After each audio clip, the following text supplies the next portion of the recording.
ఈ 11 మందిలో జేసీ ప్రభాకర్ రెడ్డి అతని కొడుకు గుడక ముద్దాయిలు, వాళ్ళకు గుడక సేమ్ నాతో పాటు షరతులతో కూడినటువంటి బేలు గుడక వాళ్ళకు కూడా వచ్చింది. నిన్న మీడియా వాళ్ళకందరికి కూడా నా భాషలో చెప్తాను, కానీ అతను ఇంకో భాషలో కూడా మాట్లాడుతుంటాడు.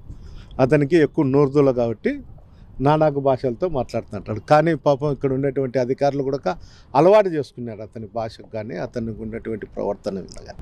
నిన్నటి కూడా అధికారులు నన్ను కూడా జిల్లా బహిష్కరణ చేస్తా, తాడిపత్రిలోకి అడుగు పెడితే పంచ ఊడికి కొడతా అని చెప్తాడు.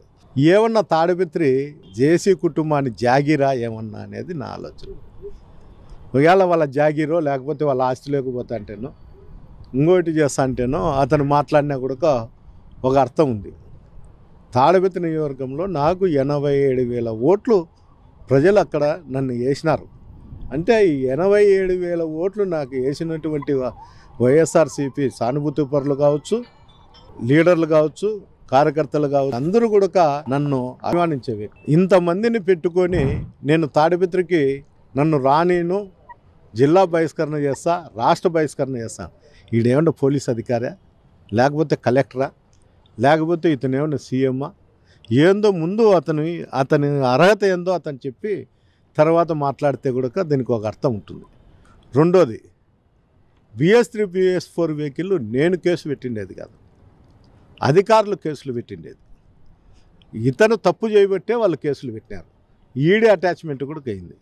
ఇప్పుడు మళ్ళీ వచ్చి నన్ను, నా కొడుకులను, ఆ ఆర్టీఓ సంబంధించినటువంటి ట్రాన్స్పోర్ట్ సంబంధించినటువంటి అధికారులను అతను తిట్టడం జరుగుతుంది.